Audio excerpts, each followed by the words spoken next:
Dobrý deň. Častokrát sa na nás obraciate s požiadavkou na čítačky QR kódov s displejom. Jedným z takýchto riešení môže byť použitie priemyselných počítačov alebo priemyselných čítačiek od výrobcu Motorola alebo Motorola Symbol, ktoré majú laserovú čítačku kódov a môžu to byť buď čítačky jednorozmerných kódov alebo tak čiarových kódov, ako ich poznáte z praxe, alebo aj dvojrozmerných kódov, medzi ktoré patrí aj QR kód. Tieto čítačky majú zabudovaný počítač, ktorý pracuje zvyčajne na operačnom systéme Windows Mobile. Staršie modely majú Windows Mobile 5.0, tie novšie môžu mať 6.1 alebo 6.5. Pre mnoho aplikácií povedzme postačuje ten starší model s verziou 5.0. Ďalšiu vec, ktorá ich rozlišuje tieto čítačky, je použitie klávesnice. Niektoré majú plnú alfanumerickú klávesnicu, čiže viete na tom písať, je to tak podobne ako máte na notebookoch, a niektoré majú len numerickú klávesnicu. Záleží od toho, akú máte aplikáciu a aké údaje bude potrebné, aby obsluha vkladala do systému. Pokiaľ sa bude dať o čísla, je oveľa výhodnejšia táto klávesnica, pretože tie čísla sú podstatne väčšie ako pri alfanumerickej, kde sú aj ostatné písmená. Samozrejme aj táto numerická môže mať na displeji vytvorenú klávesnicu, na ktorej potom píšete priloženým stylus perom. Ten displej je dotykový a viete na tom písať, keď by náhodou bolo treba niečo napísať alebo vytvoriť nejaký plnohodnotný text. Ďalším rozlíšením týchto zariadení je, že niektoré môžu mať aj GSM, teda klasickú kartu, a GPRS, to znamená dáta prostredníctvom GPRS siete, a takisto môžu mať dokonca aj GPS, čiže je možné vkladať aj polohu, kde sa to zariadenie nachádza. Ináč, pokiaľ to nemajú, tak všetky štandardne majú pripojenie cez Wi-Fi alebo Wi-Fi, kedy viete túto čítačku pripojiť do siete a tak posielať dáta trebárs na server alebo do nejakého iného riešenia.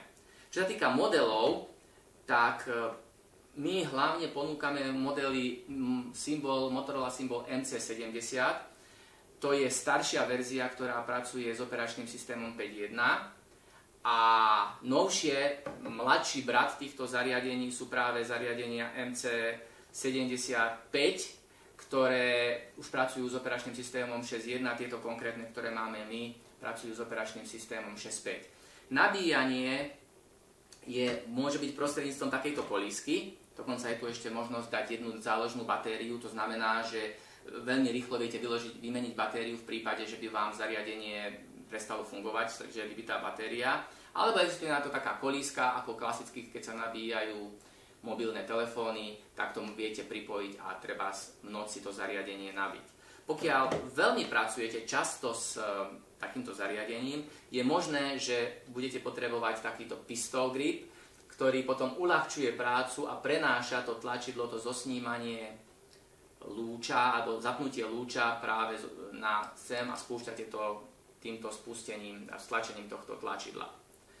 Ďalší model, ktorý ponúkame, je kategórie MC95. Jeho predchodca bola čítačka MC90. Je to už model, ktorý má podstatne výkonnejší procesor, lepšiu pamäť a hodí sa práve pre náročnejšie aplikácie a kupujú ho klienti, ktorí potrebujú naozaj takéto robustné riešenie.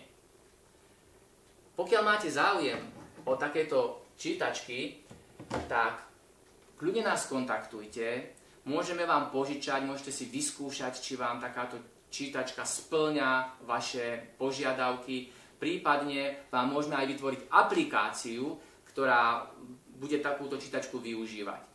Stretli ste sa s takýmito aplikáciami častokrát povedzme pri veľkoskladoch, kedy ten skladník má túto aplikáciu treba na opasku, alebo toto zariadenie na opasku a podľa potreby skenuje výrobky alebo zistuje, aký je stav skladu.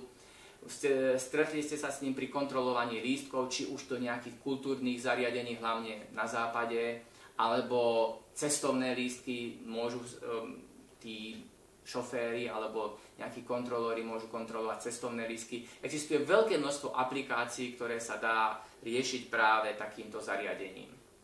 Ak máte požiadavku tohto typu, kontaktujte nás a určite nájdeme pre vás riešenie.